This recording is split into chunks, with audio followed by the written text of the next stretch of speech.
नमस्कार दोस्तों, स्वागत है आप सभी साथियों का स्मार्ट स्टडी पर। साथियों, आज है 29 अगस्त 2025। आरआरबी एनटीपीसी अंडर ग्रेजुएट का पेपर था और आज के सभी शिफ्ट का पेपर हो चुका है, यानी आज के ऑल शिफ्ट के क्वेश्चन इस वीडियो में देखेंगे। आज के पूछे गए पहले, दूसरे और तीसरे शिफ्ट के क्वेश्चन आंसर। तो भाई जितने साथी लोग पेपर देकर आए हैं, चलिए आप लोग देखिए कि आंसर जो आपने सेंटर में किया है सही है या गलत है। और जिनका पेपर अभी बाकी है साथियों, आपके लिए तो बहुत इंपॉर्टेंट सेशन है, क्योंकि साथियों आज भी भर भर के क्वेश्चन रिपीट हुए हैं। चलिए देखते हैं क्वेश्चंस। जैसे कि सबसे पहले शुरुआत करते हैं आज के थर्ड शिफ्ट से, है ना। थर्ड शिफ्ट में जो क्वेश्चंस पूछे गए हैं उन क्वेश्चनों को सबसे पहले देखेंगे। जैसे कि थर्ड शिफ्ट में एक क्वेश्चन ये था कि अशोक का राज्याभिषेक कब हुआ था। देखिए, अशोक का राज्याभिषेक कब हुआ था, तो सम्राट अशोक का विधिवत राज्याभिषेक 269 ईसा पूर्व में हुआ था। तो भाई यहाँ पर 269 इस क्वेश्चन का करेक्ट आंसर हो जाता। हालांकि उन्होंने 273 ईसा पूर्व के आसपास सिंहासन संभाला था, लेकिन आपसे राज्याभिषेक पूछा था तो 269 ही इस क्वेश्चन के लिए आपका करेक्ट आंसर हो जाता।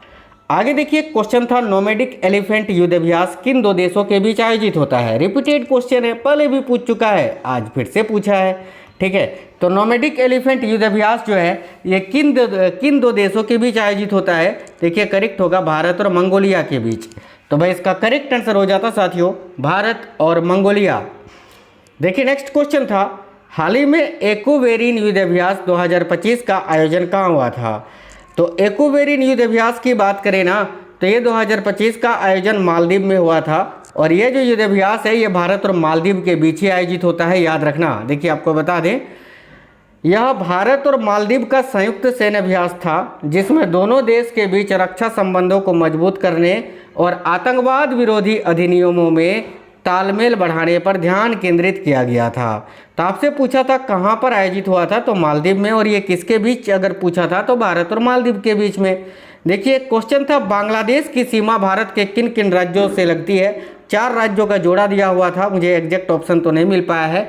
तो देखिए, अगर बात करें ना साथियों बांग्लादेश की सीमा भारत से, तो कुल 5 राज्यों की सीमा जो है वो भारत से लगती है, जिसमें से एक आपका पश्चिम बंगाल है, दूसरा असम है, तीसरा मेघालय है, चौथा जो है आपका त्रिपुरा है, और 5वां जो राज्य है, माफ करना, देखिए पश्चिम बंगाल, असम, मेघालय, त्रिपुरा और 5वां है मिजोरम। इन 5 राज्यों से बांग्लादेश की सीमा लगती है और यह भारत और बांग्लादेश के बीच लगभग 4096 किलोमीटर लंबी सीमा बनाती है, जो कि सबसे अधिक सीमा है। यानी किसी भी देश के साथ जो भारत की सीमा लगती है वो सबसे अधिक बांग्लादेश के साथ ही लगती है, याद रखना। चलिए नेक्स्ट क्वेश्चन देख लेते हैं। आगे जो क्वेश्चन आपसे पूछा था, देखिए एमएस वर्ड पेज में नई फाइल बनाने की प्रक्रिया आपसे पूछा था कि क्या है। शॉर्टकट की नहीं था, पूछा था क्या करते हैं। तब इसके लिए सबसे पहले फाइल पर क्लिक करते हैं, फिर न्यू पर क्लिक करके जो है इसको बना सकते हैं। या फिर ऐसा अगर डायरेक्ट आपको ऑप्शन नहीं दिया था तो देखिए इसके बारे में देख लीजिए। बैक स्टेज दृश्य तक पहुंचने के लिए फाइल टैब का चयन करें, नया चुनें, फिर रिक्त दस्तावेज पर क्लिक करके जो है नई फाइल बनाया जा सकता है। आगे देखिए, क्वेश्चन था किस पंचवर्षीय योजना में व्यवसाय और लघु उद्योगों के विकास पर जोर दिया गया था। तो भाई वह कौन सी पंचवर्षीय योजना थी, ठीक है, जिसमें देखिए जिसमें जो है व्यवसाय और लघु उद्योगों के विकास पर जोर दिया गया था। तो करेक्ट आंसर होता तीसरी पंचवर्षीय योजना। देखिए, पंचवर्षीय योजना से डेली क्वेश्चन पूछा जा रहा है। आप लोग जो मैं अभी बता रहा हूँ उसको ध्यान से सुनिए। अभी आप लोग सर्च करिएगा कि पंचवर्षीय योजना, ठीक है, पंचवर्षीय योजना by smart study 2.0, XMART study 2.0, ठीक है। स्मार्ट स्टडी 2.0 पे जाओगे ना तो पंचवर्षीय योजना का बहुत इंपॉर्टेंट क्लास मिलेगा, उसको देख लेना आप अभी, ठीक है। ऐसा सर्च करना है आपको, पंचवर्षीय योजना बाय स्मार्ट स्टडी 2.0, आपको वो क्लास मिल जाएगी, उसको देख लेना, ठीक है। बिल्कुल नंबर आपके पक्के हो जाएंगे। तो देखिए, भारत में लघु उद्योग और व्यवसाय के विकास पर जोर तीसरी पंचवर्षीय योजना में शुरू हुआ था। तो इसका करेक्ट आंसर आपका तीसरी पंचवर्षीय योजना हो जाता साथियों, ठीक है। आगे देखिएगा, एक क्वेश्चन था पर्यटन अर्थव्यवस्था के किस क्षेत्र में आता है। तो पर्यटन की बात करें ना साथियों, तो पर्यटन अर्थव्यवस्था के तृतीयक यानी सेवा क्षेत्र में आता है। तो तृतीयक क्षेत्र आपके ऑप्शन में दिया हुआ था, प्राथमिक, द्वितीय, तृतीयक, इस प्रकार से तृतीयक क्षेत्र इस क्वेश्चन के लिए आपका बिल्कुल करेक्ट आंसर हो जाता। साथियों, आप लोग सभी वीडियो को लाइक जरूर करिएगा, ठीक है। और जो एक्सपेक्टेड क्लासेस आएंगे ना, अभी देखिए जिनका पेपर बाकी है 1, 2, 3, 4, 8 और 9 को पेपर है, ठीक है। यानी सितंबर में जिनका भी पेपर अभी है उनके लिए बहुत इंपॉर्टेंट एक्सपेक्टेड क्लासेस आएंगे, उनको आप जरूर देखना। एक क्वेश्चन था संवैधानिक उपचारों का अधिकार किस अनुच्छेद में है। यार क्या करें, कितनी बार मैंने अभी प्रैक्टिस सेट में जो स्पेशली आपको एनटीपीसी के लिए करवाए थे उसमें करवाए हैं। तो संवैधानिक उपचारों का अधिकार अनुच्छेद 32 में है। ठीक है, अनुच्छेद 32 के तहत सर्वोच्च न्यायालय रीट भी जारी कर सकता है, याद रखना। आगे देखिए क्वेश्चन था भारतीय संविधान में नागरिकता का पहला अनुच्छेद कौन सा है। भाई पहला अनुच्छेद, वैसे तो साथियों नागरिकता की बात करें तो भारतीय संविधान के भाग 2 में उल्लेखित है और अनुच्छेद 5 से लेकर 11 तक में उल्लेखित है। तो उस हिसाब से पहला जो अनुच्छेद है नागरिकता का वो होता है अनुच्छेद 5। तो इस क्वेश्चन का आंसर होना चाहिए आर्टिकल 5। ठीक है, आगे देखिए नेक्स्ट क्वेश्चन जो था वो ये था कि मधुमेह का रोग निम्न में से किसकी कमी के कारण होता है। ऑप्शन में इंसुलिन दिया हुआ था, वही आपको टिक करना था, क्योंकि मधुमेह का जो रोग है वो साथियों इंसुलिन की कमी के कारण ही तो होता है ना। तो राइट आंसर होता इंसुलिन की कमी के कारण। देखिए क्वेश्चन ऐसा था कि भारत के दक्षिण पूर्व में कौन सा राज्य स्थित है। ये क्वेश्चन मुझे एग्जैक्ट नहीं मिल पाया है। वैसे आपको बता दें भारत के दक्षिण पूर्व जो एरिया है वहाँ पर कोई भी राज्य नहीं है, तट स्थित है, भले समुद्री तट। ठीक है, जैसे कि उड़ीसा भी दक्षिण पूर्व में पड़ता है आपका। तो आप लोग ये क्वेश्चन एग्जैक्ट क्या था आप हमें ज़रूर बता सकते हैं, सभी साथी ज़रूर बताना। नेक्स्ट जो क्वेश्चन है वो पूछा था प्रथम पंचवर्षीय योजना किस मॉडल पर आधारित थी। और ये जो क्वेश्चंस हैं आज के सेकंड शिफ्ट के पूछे गए क्वेश्चन है साथियों। तो प्रथम पंचवर्षीय योजना किस मॉडल पर आधारित थी, इसका करेक्ट होता है हेरोड डोमर मॉडल पर। कितनी बार रिपीट हो चुका है, मैंने कितनी बार आपको पढ़ाया ये पता है आपको, बार बार पूछा जा रहा है। इसीलिए जो 7 अगस्त से लेकर 22 अगस्त तक जो पेपर हुआ था उसमें 33 शिफ्टों में एक ही वीडियो में मैंने वो क्लास करा दिया था। ठीक है, तो उस वीडियो को आप जरूर जाकर देख लीजिए। ऑल शिफ्ट के क्वेश्चन आंसर मतलब कि 33 शिफ्टों में जितने भी क्वेश्चंस पूछे गए थे एक ही वीडियो में करवा दिया है। तो इसका करेक्ट होता है हेरोड डोमर मॉडल पर। ठीक है, एक क्वेश्चन था सबसे बड़ा क्रिकेट स्टेडियम कहाँ बन रहा है जहाँ 1.25 लाख दर्शक बैठ सकेंगे। तो भाई सबसे बड़ा क्रिकेट स्टेडियम की बात करें ना तो ये आंध्र प्रदेश के अमरावती में बन रहा है। ठीक है, तो इसका करेक्ट आंसर आंध्र प्रदेश ही हो जाता, जहाँ पर ये जो स्टेडियम है 800 करोड़ रुपए की लागत से एक विशाल स्टेडियम बन रहा है जहाँ एक साथ 1.2 लाख लोग बैठकर क्रिकेट मैच देख सकेंगे। यह भारत का सबसे बड़ा क्रिकेट स्टेडियम होगा, यह स्टेडियम होगा। एक क्वेश्चन था हार्ट लैम्प का अंग्रेजी अनुवाद किसने किया था, बताओ। पहले नहीं पूछ चुका है क्या, मैंने नहीं पढ़ाया है क्या, बता दो अगर आप रेगुलरली क्लास देख रहे हो तो। बिल्कुल पहले भी पूछ चुका है, फिर से रिपीट हुआ था। कौन सी बड़ी बात थी, आप दीपा भस्ती यहाँ बता सकते थे। तो भाई हार्ट लैम्प का अंग्रेजी अनुवाद किसने किया है, तो दीपा भस्ती इस क्वेश्चन का करेक्ट आंसर हो जाता। यह मूल रूप से कन्नड़ भाषा में बानू मुश्ताक द्वारा लिखी गई कहानियों का संग्रह है। ठीक है, जिन्होंने इस बार बुकर प्राइज का जीता है बानू मुश्ताक ने। एक क्वेश्चन था विश्व सरकार शिखर सम्मेलन 2025 कहाँ आयोजित होता, बताओ। पहले नहीं पूछा है क्या, ये भी question same question repeated question है यार। आज सेकंड शिफ्ट में बहुत ज़्यादा क्वेश्चन रिपीट हुआ है, इसीलिए बोलते हैं ना कि ये क्लासेस जिनका पेपर बाकी है उनके लिए बहुत इंपॉर्टेंट है। तो भाई विश्व सरकार शिखर सम्मेलन 2025 कहाँ आयोजित हुआ, तो इसका करेक्ट होता दुबई संयुक्त अरब अमीरात में। ये फरवरी में आयोजित हुआ था अभी। ठीक है, तो दुबई संयुक्त अरब अमीरात इस क्वेश्चन का करेक्ट आंसर हो जाता। एक क्वेश्चन आज पूछा था सेकंड शिफ्ट में यूपीएससी के वर्तमान अध्यक्ष कौन है, बताओ। पहले नहीं पूछ चुका है क्या, आप केवल बता दो कि पहले पूछा है कि नहीं, अगर आप रेगुलरली क्लास देख रहे हैं तो। ये सारा क्वेश्चन रिपीटेड क्वेश्चन है यार। आज सेकंड शिफ्ट में ना, सेकंड शिफ्ट का जो पेपर था ना, बोल सकते हैं कि बहुत ही मतलब मज़ेदार पेपर था। जो लोग डेली एनालिसिस वगैरह देख रहे हैं या फिर जिन्होंने वो क्लास एक्सपेक्टेड क्लासेस मेरी लगाए थे या जिन्होंने वो 33 शिफ्ट वाला वीडियो देखा था, ठीक है, उनके लिए बल्ले बल्ले हो गया होगा। ईमानदारी से बताना ये सारा क्वेश्चन पहले पूछा है और मैंने आपको पढ़ाया था कि नहीं, देखो आज पूछा है। तो यूपीएससी के वर्तमान में अध्यक्ष है डॉक्टर अजय कुमार, जिन्होंने प्रीति सूदन जी का जगह लिया है। आगे देखिए क्वेश्चन था सुप्रीम कोर्ट के 52वें है ना 52वें मुख्य न्यायाधीश जो है बी.आर. गवाई, जस्टिस बी.आर. गवाई, इससे पहले वो किस उच्च न्यायालय के जज थे, तो इसका करेक्ट आंसर होता बॉम्बे उच्च न्यायालय के। ठीक है, आगे देखिए क्वेश्चन है भारतीय संविधान का अनुच्छेद 249 किससे संबंधित है। ये भी क्वेश्चन रिपीटेड क्वेश्चन है। देखिए भारतीय संविधान का अनुच्छेद 249 जो है ना, ये संसद को राज्य सूची के विषयों पर कानून बनाने का अधिकार देता है, बशर्ते राज्यसभा उसे 2/3 बहुमत से पारित कर दे। ये भी क्वेश्चन पहले पूछ चुका था, आज फिर से रिपीट हुआ था इस शिफ्ट में।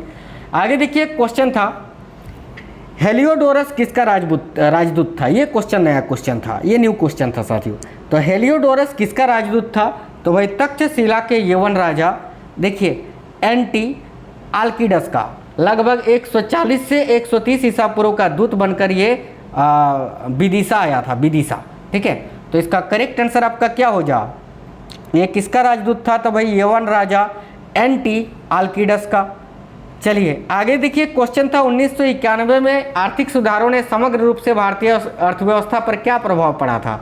ये भी क्वेश्चन बताने वाली क्वेश्चन है, लगातार अभी ये क्वेश्चन रिपीट हो रहा है। अब देखो 1991 की आर्थिक सुधारों ने समग्र रूप से रोजगार में वृद्धि की थी। 4 ऑप्शन थे, एक ऑप्शन रोजगार में वृद्धि दिया हुआ था, यही आपको टिक करना था साथियों। आगे देखिए क्वेश्चन था, दक्कन के पठार से भी क्वेश्चन पूछ चुका है, आज फिर से पूछा था। तो दक्कन के पठार निम्न में से किस ओर मुख्यतः ढलान रखता है? तो भाई पश्चिम से पूर्व की ओर, तो पूर्व की ओर आपको ऑप्शन में दिया हुआ था, वही आपका आंसर हो जाता। देखिए दक्कन के पठार से निकलने वाली अधिकांश प्रमुख नदियां जैसे गोदावरी और कृष्णा पूर्व की ओर बहकर बंगाल की खाड़ी में गिरती है। एक क्वेश्चन था, अनंत वर्मन किस वंश का राजा था? तो अनंत वर्मन की बात करें ना तो ये पूर्वी गंग वंश के राजा थे, तो गंग वंश इस क्वेश्चन का करेक्ट आंसर होता। अनंत वर्मन चोडगांग पूर्वी गंग वंश का एक महत्वपूर्ण शासक था। वह कलिंग क्षेत्र पर शासन करता था और उसने पुरी के जगन्नाथ मंदिर का पुनर्निर्माण भी करवाया था साथियों, याद रखना। एक क्वेश्चन था, भारत ऊर्जा परिवर्तन के लिए 247 तक कितना गीगावाट का परमाणु ऊर्जा विकसित करेगा? यार ये भी क्वेश्चन रिपीटेड है, पहले पूछ चुका है, इसी बार अभी अंडर ग्रेजुएट में फिर से रिपीट हुआ है। तो 100 गीगावाट इस क्वेश्चन का करेक्ट आंसर होता। मुझे आज हंसी आ रहा है, सेकंड शिफ्ट के क्वेश्चन पढ़ रहा हूँ ना, तो हंसी आ रहा है कि जिनका भी पेपर था बल्ले बल्ले कर दिए होंगे आज। बिल्कुल देखो 100 गीगावाट इस क्वेश्चन का करेक्ट आंसर हो जाएगा साथियों। आगे देखिए क्वेश्चन था, प्रधानमंत्री सौभाग्य योजना किससे संबंधित है? तो भाई प्रधानमंत्री सौभाग्य योजना जो है ना, ये घरों के विद्युतीकरण से संबंधित है साथियों, तो इसका करेक्ट आंसर विद्युतीकरण हो जाता। देखिए इसके बारे में बता दें, सौभाग्य योजना सभी घरों में बिजली पहुंचाने के लिए भारत सरकार की एक परियोजना है। इस परियोजना की घोषणा सितंबर 2017 में प्रधानमंत्री श्री नरेंद्र मोदी जी ने की थी। क्वेश्चन था, भारत में हरित क्रांति के बाद मुख्य रूप से किसके उत्पादन में वृद्धि हुई? बताओ रिपीटेड है कि नहीं, अब बता दो ईमानदारी से, रिपीटेड है कि नहीं। अभी तो पूछा था ना ये 14 तारीख को, देखो फिर से पूछा है सेम क्वेश्चन। याद रखना गेहूं और चावल इस क्वेश्चन का करेक्ट आंसर हो जाएगा। याद रखना भारत में अगर फिर से पूछे, क्योंकि पूछ चुका है पहले में कि भारत में हरित क्रांति की शुरुआत किस पंचवर्षीय योजना में हुई थी? तो याद रखना तीसरी पंचवर्षीय योजना में। और किसने की थी? तो डॉक्टर एम एस स्वामीनाथन जी ने। कब हुई थी? तो 1966-67 में। ठीक है, चलिए आगे देखिए क्वेश्चन था, भारत का रक्षा बजट 2047 तक कितना करने का लक्ष्य है? हालांकि ये पहली बार पूछा है, लेकिन अभी पेपर तो आपका करीब 6 दिन बाकी है ना, 6 दिन यानी 18 शिफ्टों में पेपर बाकी है, फिर से रिपीट होंगे क्वेश्चन, इसीलिए जितने भी एक्सपेक्टेड क्लासेस आएंगी सारे देखने हैं। तो भारत का जो रक्षा बजट है ना 2047 तक कितना करने का लक्ष्य है? तो याद रखना इसका करेक्ट आंसर हो जाएगा साथियों 31.7 लाख करोड़ रुपये का। ठीक है, भारत का रक्षा बजट 2047 तक 5 गुना बढ़कर 31.7 लाख करोड़ रुपये हो जाएगा। क्वेश्चन था, भारत में अंग्रेजी और पश्चिमी शिक्षा का श्रेय किसे दिया जाता है? ठीक है, तो भाई भारत में अंग्रेजी और पश्चिमी शिक्षा को लागू करने या लाने का जो श्रेय है वो लॉर्ड मैकाले को दिया जाता है। और अगर आपसे पूछा था कि भारत में पश्चिमी शिक्षा और अंग्रेजी भाषा शुरू करने की वकालत किसने की थी, तो फिर करेक्ट आंसर हो जाएगा राजा राममोहन राय ने। एक क्वेश्चन था, pH2 वाला घोल pH4 वाले घोल से कितना गुना अधिक शक्तिशाली होगा? ये भी नया क्वेश्चन था, इसका करेक्ट आंसर होगा 100 गुना। pH2 वाला घोल pH4 वाले घोल से जो है ना साथियों, याद रखना कितना गुना होगा? तो भाई 100 गुना अधिक शक्तिशाली होगा। एक क्वेश्चन था, चतुर्थक क्षेत्र का मुख्य तत्व क्या है? ये ऑप्शन के अनुसार बनाना था, हालांकि मैं आपको बता देता हूँ इसका ऑप्शन नहीं मिल पाया था। ऑप्शन में क्या था? चतुर्थक क्षेत्र का जो मुख्य तत्व है, ठीक है, वह है सूचना और ज्ञान, उत्पादन, संग्रह और प्रसार। ठीक है, इसमें से जो भी ऑप्शन थे वो करेक्ट होता, जिसमें अनुसंधान, विकास, परामर्श, मीडिया, सूचना प्रौद्योगिकी और वित्तीय योजना जैसी बौद्धिक गतिविधियाँ शामिल होती हैं। एक क्वेश्चन था, निम्न में से कौन पांड्य राजवंश के राजा थे? इसका भी ऑप्शन नहीं मिल पाया है, इसीलिए पांड्य राजवंश के प्रमुख राजाओं के बारे में आपको बता देते हैं।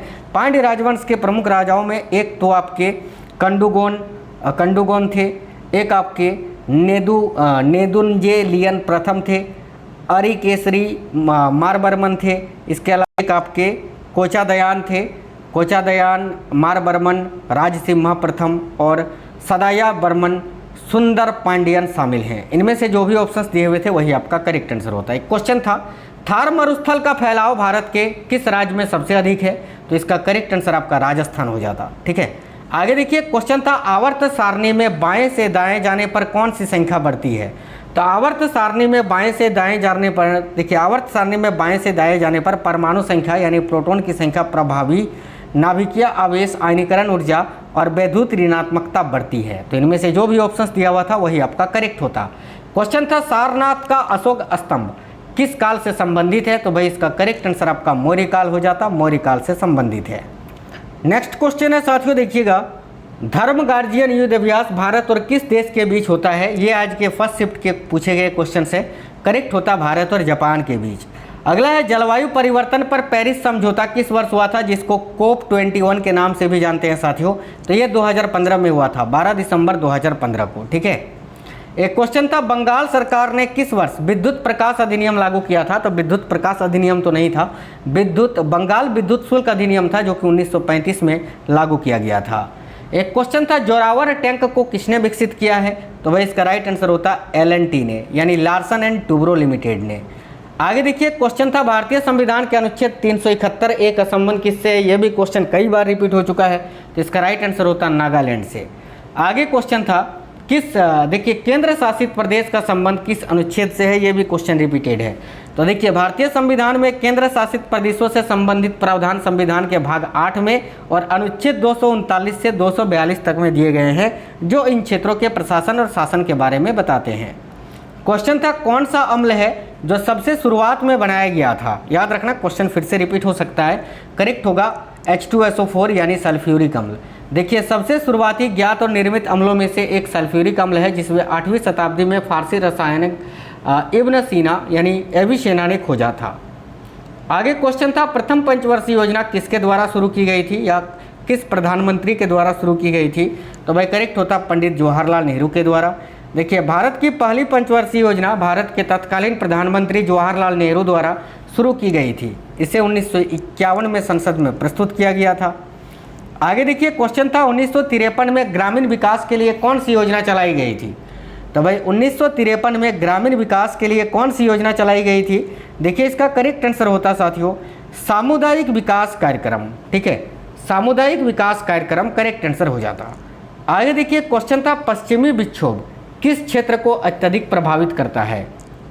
तो वह क्षेत्र पूछा था, तो भारतीय उपमहाद्वीप के उत्तर पश्चिमी क्षेत्र को अत्यधिक प्रभावित करता है पश्चिमी विक्षोभ, है ना, जिसमें जम्मू कश्मीर, पंजाब, हरियाणा, हिमाचल प्रदेश और दिल्ली जैसे क्षेत्र शामिल हैं।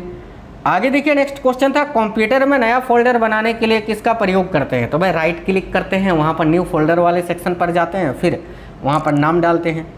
एक क्वेश्चन था निम्न में से कौन मध्य एशिया से भारत आए थे। तो भाई मध्य एशिया से भारत कौन आए थे साथियों, आर्य लोग जो है आर्य, ये मध्य एशिया से ही भारत आए थे ना, तो यहाँ आपका करेक्ट आंसर हो जाता आर्य। ठीक है, आगे देखिए नेक्स्ट क्वेश्चन था T20 2025 में T20 में 12,000 रन पूरा करने वाले खिलाड़ी कौन बने हैं। तो इसका राइट आंसर आपका रोहित शर्मा हो जाता। और साथियों अगर रोहित शर्मा आपके ऑप्शन में नहीं था इस क्वेश्चन में, तो इसका करेक्ट आंसर आपका विराट कोहली हो जाता। ये फर्स्ट शिफ्ट का क्वेश्चन है आज का। तो अगर आपको याद है, अगर आप में से कोई आज फर्स्ट शिफ्ट में आए हैं पेपर देके, तो ज़रूर बताना कमेंट बॉक्स में। देखिए अब ध्यान से सुनिए, अब आपका पेपर जो है ना साथियों 1 सितंबर, 2, 3, 4, 8 और 9 सितंबर को है। जिनका पेपर जिनका अभी भी सिटी इंटीमेशन नहीं दिख रहा था, जिनका पेपर 8 तारीख को है, उनका सिटी इंटीमेशन दिखना आज ही शाम से शुरू हो चुका है। आप लोग देख लीजिए। जिनका 9 तारीख को पेपर है अंतिम दिन, उनका सिटी इंटीमेशन कल दिखेगा, टेंशन मत लीजिएगा। ठीक है, तो भाई जिनका पेपर बाकी है आप हमें कमेंट बॉक्स में ज़रूर बताना आपका पेपर कब है और किस शिफ्ट में है। और अभी जितनी भी एक्सपेक्टेड क्लासेस आएंगी और इससे पहले जितनी करवा चुके हैं जाकर देख लो। आरआरबी एनटीपीसी अंडर ग्रेजुएट करके एक प्लेलिस्ट मिलेगा, RRB NTPC under graduate classes करके, एनालिसिस वाला नहीं, क्लासेस वाला, उसमें जितनी भी क्लासेस हैं आप देख लेना। वीडियो कैसा लगा है, क्लास कैसा था, ज़रूर बताना। वीडियो को लाइक करना, दोस्तों के साथ शेयर करना। मिलेंगे आपसे नेक्स्ट वीडियो में, तब तक के लिए जय हिंद, वंदे मातरम।